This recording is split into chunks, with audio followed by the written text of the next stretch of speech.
நண்பர்கள் அனைவருக்கும் காலை மாலை மதிய வணக்கங்களை தெரிவித்துக் கொள்வது உங்கள் நண்பன் அருண். எனக்கு கொஞ்சம் கோல்டு, உடம்பு சரியில்லை, அதனால வாய்ஸ் கொஞ்சம் வித்தியாசமாக இருக்கும், தப்பாக எடுத்துக்காதீங்க. ஆனால் ரொம்ப ரொம்ப முக்கியமான விஷயம், ரொம்ப இம்பார்ட்டண்ட்டான மேட்ரு. அதனால தான் வந்து இமீடியட்டாக வீடியோ அப்லோட் பண்ணணும் அப்படின்றதுக்காக வீடியோ உடனே எடுக்க ஆரம்பிச்சிட்டேன். இப்போ பார்த்தீங்க அப்படின்னா வந்துட்டு நம்ம ஏற்கனவே எஸ்ஓசி கிளாஸை பற்றி சொல்லியிருக்கோம். இப்போ 2024லையும் வருஷம் பிறந்தோடனே நிறைய ரூல்ஸ் எல்லாம் மாற்றிருக்காங்க. பார்த்தீங்கன்னா இமீடியட்டாக என்னென்ன வருது அப்படின்றத ரெகுலராக நம்ம அப்டேட் பண்ணிக்கிட்டே இருக்கோம். ஸோ வந்துட்டு நம்ம சேனலை சப்ஸ்கிரைப் பண்ணி பெல் ஐக்கானை கிளிக் பண்ணி வச்சுக்கோங்க. நீங்கள் வெளிநாடு போகணும், அதுவும் முக்கியமாக சிங்கப்பூர் போகணும்னு நினச்சிங்கன்னா நம்ம சேனலை ஃபாலோ பண்ணிங்கன்னா ரொம்ப ஈஸியாக சிங்கப்பூர் போயிடலாம். ஓகேங்களா? ஸோ 2024ல் எஸ்ஓசி அப்படின்றது வந்துட்டு நீங்கள் சிங்கப்பூர் போகிறீங்க அப்படின்னா சேஃப்டி கிளாஸ், நீங்கள் ஒர்க் பண்ணுறதுக்கு முன்னாடி சேஃப்டி கிளாஸ் அட்டன் பண்ணுற மாதிரி இருக்கும். ஸோ அந்த கிளாஸை பற்றி தான் வந்துட்டு இந்த வீடியோவில் சொல்ல போகிறேன். 2024ல் நிறைய ரூல்ஸ்களை கொண்டு வந்திருக்காங்க. ஸோ அந்த ரூல்ஸ் என்ன அப்படின்றத தெளிவாக இந்த வீடியோவில் பார்த்துருவோம். ஓகேங்களா? இந்த மாதிரி பயனுள்ள தகவலாம் தெரிஞ்சுக்கணும்னு நினச்சிங்கன்னா நம்ம சேனலை சப்ஸ்கிரைப் பண்ணி பெல் ஐக்கானை கிளிக் பண்ணி நோட்டிஃபிகேஷன் ஆல்னு கொடுத்து வச்சுக்கோங்க. அப்போ தான் நம்ம போடுற தகவல்கள் உடனுக்குடனே வரும். ஓகேங்களா? எஸ்ஓசினா என்ன அப்படின்னு கேட்டிங்கன்னா, நீங்கள் வந்துட்டு இப்போ சிங்கப்பூர் போகிறீங்க அப்படின்னா போனோடனே சிங்கப்பூரில் வந்து சேஃப்டியாக எப்படி வேலை பார்க்கணும் அப்படின்றத பற்றி ரொம்ப டீட்டெயிலாகவும் தெளிவாகவும் கிளாஸ் எடுப்பாங்க. இது வந்துட்டு முன்னாடிலாம் ஒரு நாளாக இருந்துச்சு, அதுக்கப்புறம் 2 நாள் கிளாஸ் ஆயிடுச்சு. 2 நாள் வந்து கிளாஸ் நடக்கும். இந்த கிளாஸில் நீங்கள் பாஸ் ஆனீங்கன்னா மட்டும்தான் உங்களால் சிங்கப்பூரில் வேலை பார்க்க முடியும். நான் திரும்பவும் சொல்கிறேன், இந்த கிளாஸில் பாஸ் ஆனால் மட்டும்தான் உங்களால் சிங்கப்பூரில் வேலை பார்க்க முடியும். நீங்கள் ஃபெயில் ஆகிட்டீங்க அப்படின்னா உங்களை கண்டிப்பாக திருப்பி அனுப்பிடுவாங்க. ஓகேங்களா? நீங்கள் ஃபெயில் ஆகிட்டீங்க அப்படின்னா நீங்கள் அதாவது ஒரு டைம் கிடையாது, உங்களுக்கு நிறையா சான்சஸ் கொடுப்பாங்க. அது எக்ஸாக்டாக எத்தனை டைம் அப்படின்னு எனக்கு தெரியல. கரெக்டாக 7 டைமா இல்லை 6 டைமான்னு தெரில. திருப்பி பணம் கட்டி தான் எழுதுகிற மாதிரி இருக்கும். ஒரு சில கம்பெனிகள் ஒரு டைம் மட்டும் உங்களுக்கு பணம் கட்டுவாங்க. அதுக்கு அமௌண்ட் பார்த்தீங்கன்னா $130 $150 வரைக்கும் சார்ஜ் பண்ணுவாங்க. அதை வந்துட்டு ஃபஸ்ட்டு டைம் உங்களுக்கு கம்பெனி வந்து உங்களுக்கு பணம் கட்டிடுவாங்க. கம்பெனி இல்லைனா ஏஜென்சி பணம் கட்டி உங்களுக்கு அனுப்புவாங்க.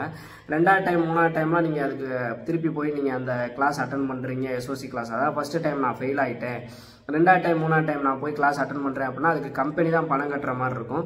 ஸோ அதிகமான அமௌண்ட்டு கம்பெனி கட்ட மாட்டாங்க. உங்களை திருப்பி அனுப்புறதுக்கான வாய்ப்புகளும் நிறையா இருக்குது. இதில் நீங்கள் பாஸ் ஆனால் மட்டும்தான் சைட்டுக்குள்ளரே என்ட்ரி ஆக முடியும். நீங்கள் வேலை செய்கிற சைட்டுக்குள்ளரே உள்ளர போக முடியும். அது வரைக்கும் உங்களால் போக முடியாது. ஸோ வந்துட்டு இதில் நீங்கள் பாஸ் ஆகியே ஆகணும். அது அவ்வளோ கஷ்டமானு கேட்டிங்க அப்படின்னா முன்னாடியெல்லாம் அவ்வளோ கஷ்டம் கிடையாது. படிக்காதவங்க கூட ஈஸியாக பாஸ் பண்ணிக்கிட்டு தான் இருந்தாங்க. ஆனால் இந்த 2024ல் ரொம்ப கஷ்டமாக இருக்குது. ஓகேங்களா? நம்ம சப்ஸ்கிரைபர் ஜனவரி 30, 31 வந்து போயிருக்காரு ஒருத்தர், ஃபெயில் ஆகிட்டாப்புல. ஓகேங்களா? நம்ம சப்ஸ்கிரைபர் அத்தனைக்கும் அவர் 12th படித்தவர் தமிழில் தான் எஸ்ஓசி எக்ஸாமும் இருக்கும். ஸோ வந்துட்டு நீ போயிருக்காப்புல, ஃபெயில் ஆகிட்டார். ஓகேங்களா? ஸோ இப்போ 2024 இதில் ரூல்ஸ் எப்படி இருக்குது, எதனால் இவ்வளோ டஃப்பாக இருக்குது அப்படின்ற எல்லா டீட்டெயில்ஸுமே இந்த வீடியோவில் பார்த்துருவோம். ஓகேங்களா? எஸ்ஓசி அப்படின்ற இந்த கிளாஸ் வந்து எதுக்காக வைக்கிறாங்க அப்படின்னா, சிங்கப்பூரில் வந்துட்டு நீங்கள் நம்ம நியூஸ் சேனலில் பார்க்கலாம், நம்ம எச்சி தமிழன் சேனலில் கூட பார்க்கலாம். விபத்து நடந்துச்சுன்னு சொல்லிட்டு விபத்தில் இறந்தவங்க, அடிபட்டவங்க, இந்த மாதிரிலாம் நிறையா வந்து நம்ம எம்ஓஎம் வந்து கொடுத்துக்கிட்டே இருப்பாங்க. அந்த வருஷம் முழுக்க எத்தனை பேருக்கு வந்துட்டு விபத்து நடந்திருக்கு, அதில் எத்தனை பேருக்கு அடிபட்டிருக்கு, எத்தனை பேர் இறந்துருக்காங்க அப்படின்ற மாதிரி மொத்த டீட்டெயில்ஸுமே வந்துட்டு அப்டேட் பண்ணிக்கிட்டே தான் இருப்பாங்க. ஓகேங்களா? ஸோ வந்து இந்த மாதிரி வேலையிடங்களில் விபத்து அதிகமாக நடக்கிறத தடுக்கிறதுக்காக தான் எஸ்ஓசி. இப்போ அவங்க சொல்கிறபடி அந்த கிளாஸில் வந்து என்ன நடத்துவாங்க அப்படின்னு பார்த்தீங்கன்னா, நீங்கள் எப்படி சிங்கப்பூரில் சேஃப்டியாக வேலை பார்க்குறது அப்படின்றத பற்றி தான் வந்து கிளாஸ் எடுப்பாங்க. ஓகேங்களா? உங்களுக்கு சும்மா போனோன்னே எக்ஸாம்லாம் வச்சிட மாட்டாங்க. உங்களுக்கு வந்துட்டு கிளாஸ் எடுப்பாங்க. கிளாஸ் எடுத்துட்டு தான் உங்களுக்கு எக்ஸாம் வைப்பாங்க. ஸோ அந்த கிளாஸில் ஃபுல்லாகவே என்ன இருக்கும் அப்படின்னு கேட்டிங்கன்னா, நீங்கள் வேலை இடத்துல எப்படி சேஃப்டியாக வேலை பார்க்குறது அப்படின்றது மட்டும்தான் அந்த கிளாஸ் ஃபுல்லாகவே இருக்கும். ஹெல்மெட் போட்டுக்கணும், ஷூ போட்டுக்கணும், க்ளவுஸ் போட்டுக்கணும், எந்த இடத்துல எந்த விதமான ஹெல்மெட் யூஸ் பண்ணணும், எந்த வேலைக்கு எந்த மாதிரியான க்ளவுஸ் யூஸ் பண்ணணும், அப்புறம் இந்த அண்டர் கிரவுண்ட்லாம் நீங்கள் வேலை பார்க்குறீங்கன்னா அதுக்குள்ளார போகிறதுக்கு முன்னாடி நீங்கள் என்னென்ன பாதுகாப்பு கவசம் அணிஞ்சுக்கணும், எவ்வளோ சவுண்டு வந்து உங்கள் காது தாங்கும், உங்களுக்கு உடம்பு சரியில்லை அப்படின்னா நீங்கள் என்னென்ன பண்ணணும் அப்படின்ற எல்லா டீட்டெயில்ஸுமே வந்துட்டு இதை தான் சொல்லிக் கொடுப்பாங்க. ரொம்ப சிம்பிளாக தான் இருக்கும். ஆனால் இப்போ என்ன ஆயிடுச்சு அப்படின்னா கொஞ்சம் டஃப்பாக ஆயிடுச்சு. ஓகேங்களா? எதனாலன்னு கேட்டிங்கன்னா, எம்ஓஎம் வந்து எவ்வளோ தான் புதுசாக ரூல்ஸ் கொண்டு வந்தாலுமே வேலையிட மரணங்களும் விபத்துகளும் நடந்துக்கிட்டே தான் இருக்குது. ஸோ அதை தவிர்க்கிறதுக்காக தான் வந்துட்டு இந்த கிளாஸ் இன்னும் ஸ்ட்ரிக்ட் பண்ணியிருக்காங்க. ஓகேங்களா? ஸோ நீங்கள் போகிறதுக்கு முன்னாடி போனாலும் சரி, போகிறதுக்கு முன்னாடியும் சரி, இந்த யாராவது சிங்கப்பூர் போனாலும் சரி இந்த வீடியோவை ஷேர் பண்ணிடுங்க. கண்டிப்பாக அவங்க பார்த்தே ஆகணும். ஓகேங்களா? இதுக்கு ப்ரிப்பேராக போனீங்க அப்படின்னா கண்டிப்பாக நீங்கள் பாஸ் பண்ணிடலாம். ஸோ வந்துட்டு அதுக்கு தான் நம்ம சேனலை ரெகுலராக பாருங்கள் அப்படின்னு சொல்கிறது. ஏன்னு கேட்டிங்கன்னா, இந்த வீடியோவை பார்த்துட்டு போனீங்கன்னா நீங்கள் ப்ரிப்பேர்டாக போவீங்க. சிங்கப்பூருக்குள்ள நுழையிலே ப்ரிப்பேர்டாக போவீங்க. ஸோ இந்த கிளாஸுக்கும் நீங்கள் ப்ரிப்பேர் ஆகிடுவீங்க. கிளாஸ் நான் சில டிப்ஸ் எல்லாம் கொடுக்குறேன். அதை கரெக்டாக நீங்கள் ஃபாலோ பண்ணீங்க அப்படின்னா இந்த எக்ஸாமை நீங்கள் ஈஸியாக பாஸ் பண்ணிடலாம். அப்படி நீங்கள் பாஸ் பண்ணிட்டீங்க அப்படின்னா சிங்கப்பூரில் இருக்கலாம். சப்போஸ் நீங்கள் வந்து அதில் ஃபெயில் ஆகிட்டே இருக்கிறீங்க அப்படின்னாலோ, இல்லை கம்பெனி வந்துட்டு 2-3 டைம் உங்களுக்கு பணம் கட்டி நீங்கள் ஃபெயில் ஆகிட்டீங்க அப்படின்னாலும் உங்களை திருப்பி அனுப்பிடுவாங்க. ஸோ நம்ம சேனலை பார்க்கறதுனால நீங்கள் சிங்கப்பூரில் சேஃப்டியாக வேலை பார்க்க முடியும், கண்டினியூஸாக வேலை பார்க்கவும் முடியும். நம்ம சேனலை பார்க்கல அப்படின்னா, இதுக்கு ப்ரிப்பேர் ஆகாமல் போனீங்க அப்படின்னா நீங்கள் திருப்பி ரிட்டர்ன் வர்றதுக்கு கூட வாய்ப்பு இருக்குது. ஸோ வந்து ரெகுலராகவே நம்ம சேனலை ஃபாலோ பண்ணுங்கள். ஓகேங்களா? ஓகே, இப்போ வந்துட்டு கிளாஸ் 2 நாள் கிளாஸ்ன்னு சொல்லிட்டேன். அது எப்படி இருக்கும் அப்படின்றத சொல்லிடுறேன். காலையில் கிளாஸ் மோஸ்ட்லி வந்துட்டு எல்லா இடத்துலையுமே 8 to 6, காலையில் 8 மணிக்கு கிளாஸ் ஸ்டார்ட் பண்ணி 6 மணிக்கு வந்து விடுவாங்க. இடையில லஞ்ச் பிரேக் இருக்கும், டீ பிரேக்கு கொடுப்பாங்க. ஓகேங்களா? மற்றபடி கிளாஸ் ரொம்ப சின்சியராக நடக்கும். ஸோ வந்து அட்டண்டன்ஸ் எடுப்பாங்க. ஃபுல் டைம் அங்கே நீங்கள் இருக்கணும். ஃபஸ்ட் நாள் கிளாஸில் பார்த்தீங்க அப்படின்னா வந்துட்டு உங்களுக்கு எல்லாத்தையும் சொல்லி கொடுத்துருவாங்க. காலையிலேருந்து ஈவினிங் வரைக்கும் வந்துட்டு உங்களுக்கு எல்லாத்தையுமே சொல்லி கொடுத்துருவாங்க. அடுத்தது பார்த்தீங்க அப்படின்னா வந்துட்டு ப்ராக்டிக்கல் இருக்கும். முன்னாடி ப்ராக்டிக்கல் இல்லாமல் இருந்துச்சு. இப்போ ஒரு லாஸ்ட் ஒரு 4-5 இயர்ஸாகவே ப்ராக்டிக்கல் இருக்குது. சேஃப்டியாக, அதாவது எப்படின்னா நீங்கள் சேஃப்டி ஆனஸ் எப்படி மாட்டணும், உங்களுக்கு ஏதாவது இப்போ விபத்து நடந்துருச்சுன்னா அதுக்கு எப்படி ரியாக்ட் பண்ணணும், எல்லாமே வந்து ரொம்ப தெளிவாக வந்து ப்ராக்டிக்கல்லையும் சொல்லி கொடுக்குறாங்க. ஸோ ஃபஸ்ட் நாள் எல்லாமே சொல்லி கொடுத்துருவாங்க. 2வது நாள் எக்ஸாம். ஓகேங்களா? 2வது நாள் எக்ஸாம் பார்த்தீங்க அப்படின்னா வந்துட்டு அவங்க சொல்லி கொடுத்தாங்க பார்த்தீங்களா, வேறு எதுவும் புதுசாலாம் உங்களுக்கு கேட்க மாட்டாங்க. அவங்க என்ன சொல்லி கொடுத்தாங்களோ அதில் தான் உங்களுக்கு கேட்பாங்க. ஓகேங்களா? அதில் தான் கேட்பாங்க. அதை நீங்கள் எழுதுனீங்க அப்படின்னா பாஸ் பண்ணிடலாம். ஓகேங்களா? ப்ராக்டிக்கல் எக்ஸாமும் இருக்கும், தியரி எக்ஸாமும் இருக்கும். ஈஸியாக தான் இருக்கும், பாஸ் பண்ணிடலாம்.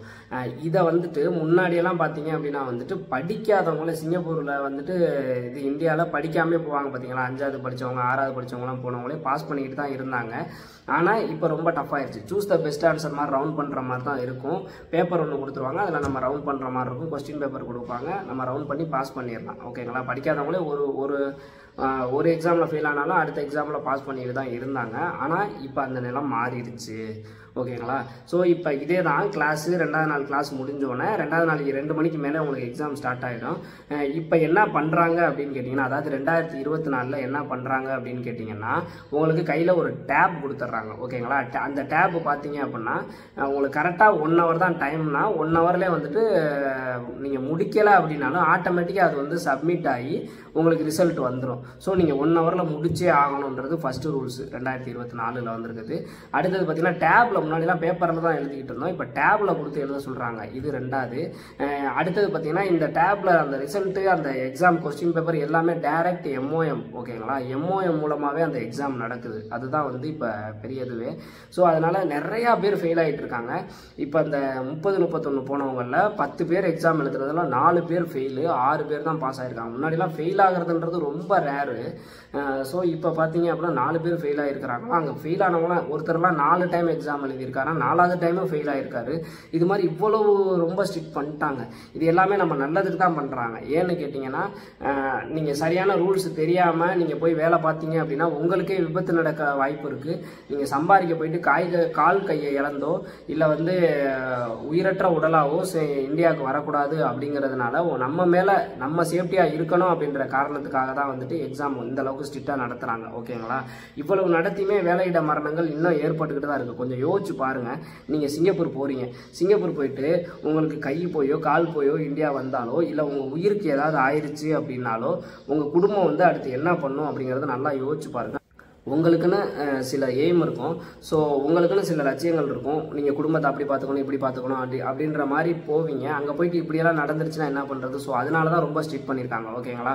ஸோ அந்த 1 hour மொத்தமாக வந்துட்டு எத்தனை கொஸ்டின் இருக்கும் அப்படின்னு கேட்டிங்கன்னா 40 கொஸ்டின் இருக்கும். அதில் 24 நீங்கள் கரெக்டாக எழுதியிருந்தாலே நீங்கள் பாஸ் தான். நான் திரும்பவும் சொல்கிறேன், 40 கொஸ்டின் இருக்கும். அதில் 24 கரெக்டாக எழுதியிருந்தாலே பாஸ். ஓகேங்களா? அந்த 1 hour டைம் முடிய கரெக்டாக அவங்க கொடுத்த டைமில் இருந்து அவங்க டைம் சொல்லிடுவாங்க, இத்தனை மணிக்கு முடியும்னு சொல்லிடுவாங்க. அதுக்குள்ளார நீங்கள் சப்மிட் கொடுத்துடணும். அதுக்குள்ளார எல்லா கொஸ்டினுக்கு ஆன்சர் பண்ணிடணும். அப்படி நீங்கள் ஆன்சர் பண்ணலை அப்படின்னாலும் அந்த டைம் முடிஞ்சிருச்சு அப்படின்னா டக்குன்னு வந்துட்டு உங்களுக்கு க்ளோஸ் ஆயிரும். சப்மிட் பண்ணி நீங்கள் பாஸ் ஆகலான்னு அடுத்த செகண்டே காமிச்சிருது. யாரும் திருத்துறது அதெல்லாம் கிடையாது. அதிலே கொஸ்டின் பேப்பர் டேப் உங்கள் கையில் கொடுப்பாங்க. உங்கள் பின் நம்பரை போட்டோன்னா ஓப்பன் ஆயிரும். ஓப்பன் ஆனால் டக்குன்னு நீங்கள் ஆன்சர் பண்ணணும். ஆன்சர் பண்ணி முடிச்சிட்டிங்க அப்படின்னா, முடிக்கலை அப்படின்னாலும் அந்த குறிப்பிட்ட டைமுக்குள்ளார முடிஞ்சிடும்.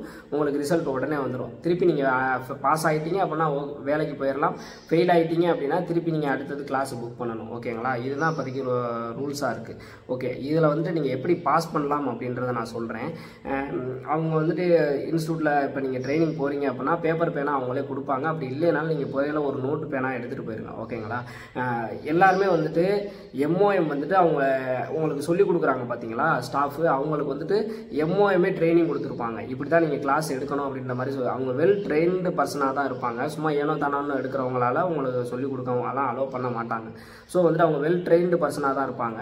அவங்க என்ன சொல்கிறாங்கன்றது தயவு செய்து கிளாஸை கவனிங்க. பக்கத்தில் பேசுறது, சும்மா அசால்ட்டாக ஃபோனை நோண்டிகிட்டு இருக்கிறது அப்படிலாம் இல்லாமல் அவங்கள நீங்கள் ப்ராப்பராக கவனித்து அவங்க வந்துட்டு சில கொஸ்டின்ஸ்லாம் வந்து இந்த கொஸ்டின் வந்து எக்ஸாமில் வர்றதுக்கான வாய்ப்புகள் இருக்குது, இதை நோட் பண்ணி வச்சுக்கோங்க அப்படின்ற மாதிரி உங்களுக்கு ஹிண்ட் கொடுப்பாங்க.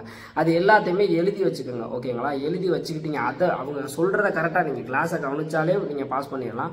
அவங்க இதுக்கும் மேலேயும் இதெல்லாம் எக்ஸாமில் வர்றதுக்கான வாய்ப்புகள் இருக்குப்பா, இதை நோட் பண்ணி வச்சுக்கோங்கன்னு சொல்கிறத கொஞ்சம் தெளிவாக நோட் பண்ணி வச்சுக்கோங்க. அவங்க சார் கொஞ்சம் வெயிட் பண்ணுங்கள் சார்னு அதை பார்த்து எழுதி வச்சுக்கோங்க. அதுக்கு ஆன்சர் என்னங்கிறதையும் ரொம்ப தெளிவாக தெரிஞ்சு வச்சுக்கோங்க. ஓகேங்களா? ஸோ இது மாதிரி ப்ராப்பராக நீங்கள் எழுதி வச்சுக்கிட்டு அன்றைக்கி இப்போ 2 நாள் கிளாஸ் நடக்கும்ல, ஃபர்ஸ்ட் நாள் வந்து உங்களுக்கு எல்லாமே சொல்லி கொடுத்துருவாங்க. அன்றைக்கி ஈவினிங் போயிட்டு இது எல்லாத்தையும் ரீகால் பண்ணுங்கள். ஒரு தடவை வந்து படித்து பார்த்துக்கோங்க. அதே மாதிரி நம்ம சிங்கப்பூர் தமிழும் இந்தியா தமிழும் டிஃப்ரெண்ட்டாக இருக்கும். ஓகேங்களா? இப்போ நம்ம ஃப்ரெண்டு போனார் பார்த்தீங்களா, அவர் 12th படிச்சுமே ஃபெயில் ஆனதுக்கான ரீசன் என்ன அப்படின்னு கேட்டிங்கன்னா, அந்த தமிழ் வந்து அவருக்கு புரியலை. ஓகேங்களா? வலப்பக்கம் இடப்பக்கம் ரொம்ப தமிழ் வந்து சிங்கப்பூர் தமிழ் கொஞ்சம் டிஃப்ரெண்ட்டாக இருக்கும். நம்ம இந்தியா தமிழை விட ரொம்ப தூய தமிழாக இருக்கும். ஸோ அந்த தமிழை புரிஞ்சிக்க முடியாமல் தான் வந்துட்டு அவர் ஃபெயில் ஆனதாக சொன்னார். ஸோ வந்துட்டு அந்த கொஸ்டின்லாம் என்ன வார்த்தை வருது, அந்த அவங்க இது அதாவது அது என்னென்னா டிஸ்பிளேல வந்து அந்த இது எல்லாத்தையுமே இப்போது டிஸ்பிளே பண்ணுவாங்க. ஓகேங்களா? தமிழ் கிளாஸ்னால் தமிழ்லேயே எடுப்பாங்க. ஸோ அந்த இதெல்லாம் வந்துட்டு தமிழ், இங்கிலீஷ் எல்லா லாங்குவேஜுமே இருக்குது. ஸோ வந்துட்டு அந்த இதெல்லாம் ரொம்ப தெளிவாக அதில் எப்படி எழுதியிருக்கோ அதே மாதிரி எழுதி வச்சுக்கோங்க. அதுக்கு ஆன்சர் என்ன அப்படிங்கிறதையும் நல்லா படிச்சுக்கோங்க. ஓகேங்களா? கிளாஸ் முடிஞ்சோன்னே போய் படிச்சுக்கோங்க. அடுத்த நாள் எக்ஸாம் ஆரம்பித்தோடனே கரெக்டாக ஸ்டார்ட் பண்ணி இது பண்ணிக்கோங்க. ஒரு சிலருக்கு வந்துட்டு கொடுக்குற டேப் வந்து ஹேங் ஆகுது, அதனாலேயும் ஃபெயில் ஆகிற மாதிரி சொல்கிறாங்க. ஸோ நீங்கள் அதுதான் உங்களுக்கு கொடுத்த டைமில் கரெக்டாக யூஸ் பண்ணிக்கணும். கரெக்டாக யூட்டிலைஸ் பண்ணிவிட்டு பாஸ் பண்ணால் தான் பாஸ் பண்ண முடியும், இல்லைனா ஃபெயில் ஆகிடுவீங்க. ஸோ மெயினாக நீங்கள் பாஸ் பண்ணணும் அப்படின்னா முதல் நாள் கிளாஸை நல்லா கவனிச்சிங்கன்னாவே போதும். அவங்க என்ன சொல்கிறாங்க அப்படின்றத நல்லா கவனித்து அதை ஃபாலோ பண்ணிங்க அப்படின்னாவே பாஸ் பண்ணிடலாம். எஸ்ஓசியில் வந்துட்டு ஃபெயில் ஆகி அதனால திருப்பி ரிட்டர்ன் வந்துட்டாங்க அப்படின்ற மாதிரி ரெக்கார்டு எனக்கு தெரிஞ்சு இது வரைக்கும் இல்லை. எனக்கு தெரிஞ்ச வரைக்கும் இது வரைக்கும் இல்லை. இனிமேல் அந்த ரெக்கார்டு வர்றதுக்கான வாய்ப்புகள் குறைவுன்னு தான் நினைக்கிறேன். ஆனால் நீங்கள் நல்லா ப்ரிப்பேர்டாக போகிறது ரொம்ப ரொம்ப நல்லது. ஓகேங்களா? தயவுசெய்து வந்துட்டு நல்லா ப்ரிப்பேர்டாக போய்க்கங்க. அந்த 2 நாள் டைம் அப்படிங்கிறது பார்த்தீங்கன்னா, ஃபர்ஸ்ட் நாள் வந்துட்டு உங்களுக்கு கொடுக்குற டைமில் வந்து நல்லா அவங்க சொல்லிக் கொடுக்குறத நல்லா எழுதி வச்சுக்கிட்டு அடுத்த அன்றைக்கி நைட்டே போய் நல்லா ப்ரிப்பேர் பண்ணுங்கள். அடுத்த நாள் எக்ஸாம் பார்த்தீங்கன்னா 2 மணி வரைக்கும் தான், 2 மணிக்கு மேலே தான் எக்ஸாம் ஸ்டார்ட் ஆகும். ஸோ அதுக்கு முன்னாடியே கொஞ்சம் அப்பப்போ கேப் கிடைக்கிறப்பெல்லாம் ப்ரிப்பேர் ஆகிக்கோங்க. ப்ரிப்பேர் ஆகிட்டு எக்ஸாம் எழுதுனீங்க அப்படின்னா கண்டிப்பாக பாஸ் பண்ணிட முடியும். ஓகேங்களா? இதில் வேறு ஏதாவது டவுட் இருந்தாலும் கண்டிப்பாக கேளுங்க. கண்டிப்பாக இதனால இனிமேல் யாரும் ரிட்டர்ன் வந்துடக்கூடாது அப்படின்னு நான் கடவுள்கிட்ட வேண்டிக்கிறேன். நிறையா பேர் வந்துட்டு இந்த மாதிரி ஃபெயில் ஆகிறதுனால ஃபைட் பண்ணுறதா நான் கேள்விப்பட்டேன். அவங்கள்ட்ட அதாவது ஃபைட்டுனா அவங்கள்ட்ட ட்ரெயினர்கிட்டையோ ஸ்டாஃப்கிட்டையும் கேட்குறாங்களா, சார் இதை வந்து இந்தியாவிலே வச்சுருக்கலாம்ல, இங்கே ஏன் வைக்கிறாங்க, இது என்ன டிஎன்பிஎஸ்சி எக்ஸாம் மாதிரி இருக்குது, எங்களால் பாஸ் பண்ண முடியலன்னு சொல்லிட்டு நிறையா பேர் கேட்குறதா சொல்கிறாங்க. எல்லாமே உங்கள் நல்லதுக்காக தான் பண்ணுறாங்கன்றதை திரும்ப திரும்ப நான் சொல்லிக்கிறேன். ஓகேங்களா? அதாவது இவ்வளவு ரூல்ஸ் இருக்குது. ஒரு விஷயம் உங்களுக்கு தெரியுமா, ஒரு ஆக்சிடென்ட் ஒரு கம்பெனியில் நடக்குது அப்படின்னா அந்த கம்பெனி வந்துட்டு அந்த கம்பெனி மேலே தப்பு இருந்துச்சு அப்படின்னா அந்த கம்பெனி லைசன்ஸே கேன்சல் பண்ணி அந்த கம்பெனியை க்ளோஸ் பண்ணுற அளவுக்கு MOMக்கு பவர் இருக்குது. அதாவது இத்தனை நபர் நான் இது எனக்கு எக்ஸாக்டாக எவ்வளவுன்னு தெரியலை, ஏன்னா நான் சேஃப்டி சூப்பர்வைசர் படிக்கலை. ஒருத்தர் இத்தனை பேருக்கு ஒரு சேஃப்டி சூப்பர்வைசர் இருக்கணும், அவருக்கு மேலே சேஃப்டி கோஆர்டினேட்டர்னு ஒருத்தர் இருக்கணும், அவருக்கு மேலே சேஃப்டி ஆஃபீஸர்னு இருக்கணும். இந்த மாதிரி கிட்டத்தட்ட ஒரு 4லேருந்து 5 பேர் வந்துட்டு ஒரு இத்தனை பேருக்கு இவ்வளவுன்னு இருக்கணும் அப்படிங்கிற மாதிரி ரூல்ஸ் படி அவ்வளவு சேஃப்டியை ஃபாலோ பண்ணுவாங்க. காலையில் ஒவ்வொரு கம்பெனிலையும் சேஃப்டி மீட்டிங் அட்டன் பண்ணுவாங்க. சேஃப்டியை நீங்கள் ஃபாலோ பண்ணலை அப்படின்னா வார்னிங் லெட்டர் கொடுப்பாங்க, ஃபைன் பண்ணுவாங்க.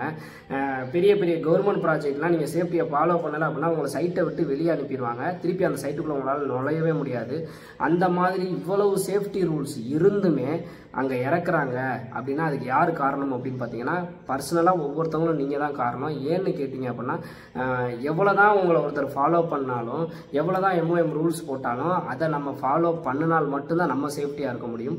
ஸோ வந்துட்டு உங்கள் சேஃப்டி தான் ரொம்ப முக்கியம். நீங்கள் வந்து ஒரு இடத்துல சேஃப்டி ஆனஸ் போடாமல் இருக்கிறதுனாலையும் இல்லை ஒரு இடத்துல சேஃப்டியை சரியாக ஃபாலோ பண்ணலைன்னா மட்டும்தான் ஆக்சிடென்ட் நடக்கும். நல்லா யோசிச்சு பாருங்கள். ஒரு இடத்துல வந்து இப்படி தான் வேலை செய்யணும் அப்படின்னு ஒரு ரூல்ஸ் இருக்கும். இப்போ நான் ஒரு உதாரணத்துக்கு சொல்கிறேனே, இத்தனை ஹைட்டுக்கு இவ்வளோ மீட்டர் ஹைட்டுக்கு மேலே போயிட்டா நீங்கள் கண்டிப்பாக சேஃப்டி ஆனஸ் போட்டுக்கிட்டு தான் வேலை பார்க்கணும் அப்படின்ற மாதிரி இருக்கும். நம்மளும் என்ன பண்ணுவாங்க, சின்ன வேலை தான், நான் சேஃப்டி ஆனஸ் போட்டேன்னா அதுக்கே டைம் ஆகும் அப்படின்னு சொல்லிட்டு கடை ஏறி நான் பார்த்துட்றேன்னு சொல்லிட்டு ஏறுறது, கீழே விழுந்து கை காலை ஒடிச்சிக்கிறது. இது வந்து யாரோட தப்பு? அந்த இடத்துல நீங்கள் கரெக்டாக சேஃப்டி ஆனஸ் போட்டு ஏறி இருந்தீங்க அப்படின்னா கண்டிப்பாக விழுந்திருக்க மாட்டீங்க, கை காலை உடச்சிக்கிட்டு இருக்க மாட்டீங்க. ஸோ இதனால தான் இந்த ரூல்ஸ் வந்து கரெக்டாக நீங்கள் ஃபாலோ பண்ணணுன்றதுனால தான் இவ்வளோ ஸ்ட்ரிக்டாக இருக்காங்க. அதுவும் இல்லாமல் நீங்கள் வேறு நாட்டுக்கு போகிறீங்க அப்படின்றப்ப அவங்க சொல்கிற ரூல்ஸை ஃபாலோ பண்ணால் மட்டும்தான் உங்களால் அங்கே இருக்க முடியும். இல்லைனா நீங்கள் கிளம்பி வந்துட வேண்டியதான் இந்தியாவுக்கு. அதனால் அந்த ரூல்ஸை கரெக்டாக ஃபாலோ பண்ணுங்கள். நான் சொன்ன மாதிரி எழுதி எக்ஸாமை பாஸ் பண்ணுங்கள். ஓகேங்களா? இது மாதிரி அடுத்தது என்னென்ன புது ரூல்ஸ் வருது, எல்லா டைப் ஆஃப் பாஸுக்குமே வேலை வாய்ப்புக்கும் சரி எல்லாத்துக்குமே நம்ம சேனலை ஃபாலோ பண்ணிங்க அப்படின்னா கண்டிப்பாக உங்களுக்கு ஐடியா கிடைக்கும். நம்ம சேனலை ஃபாலோ பண்ணுங்கள். நல்லபடியாக சிங்கப்பூர் போங்க, சேஃப்டியாக வேலை பாருங்கள். திரும்பவும் சொல்கிறேன், சேஃப்டியாக வேலை பாருங்கள், நல்லபடியாக ரிட்டர்ன் வாங்க இந்தியாவுக்கு. ஓகேங்களா? நிறையா சம்பாரிச்சுக்கிட்டு நீங்கள் போகிறப்போ உங்கள் குடும்பம் இருக்க சுச்சுவேஷனும் நீங்கள் திருப்பி சிங்கப்பூர்லேருந்து லீவில் வர்றதா இருக்கட்டும், கேன்சல் பண்ணிட்டு வர்றதா இருக்கட்டும், கண்டிப்பாக உங்கள் குடும்ப சுச்சுவேஷன் வந்து கண்டிப்பாக மாறும். எல்லோரும் இங்கே தமிழ்நாட்டில் வந்தாரை வாழ வைக்கும் சென்னைன்னு சொல்லுவாங்க. வந்தாரை வாழ வச்ச சிங்கப்பூர் அப்படின்னு கண்டிப்பாக நான் அடித்து சொல்லுவேன். என்னையுமே வாழ வச்சது சிங்கப்பூர் தான். கண்டிப்பாக சிங்கப்பூர் போனவங்க, கஷ்டப்பட்டு உழைச்சவங்க ஃபெயிலியர் ஆனதாக சரித்திரமே கிடையாது. அதில் நீங்களும் ஒரு ஆளாக இருப்பீங்க அப்படின்றது கண்டிப்பாக உறுதியாக நம்புகிறேன். பட் அந்த ரூல்ஸ் எல்லாம் கரெக்டாக ஃபாலோ பண்ணிக்கோங்க. ஓகேங்களா? மீண்டும் ஒரு வீடியோவில் சந்திக்கும் வரை உங்களிடமிருந்து விடைபெறுவது உங்கள் நண்பன் அருண். பாய்.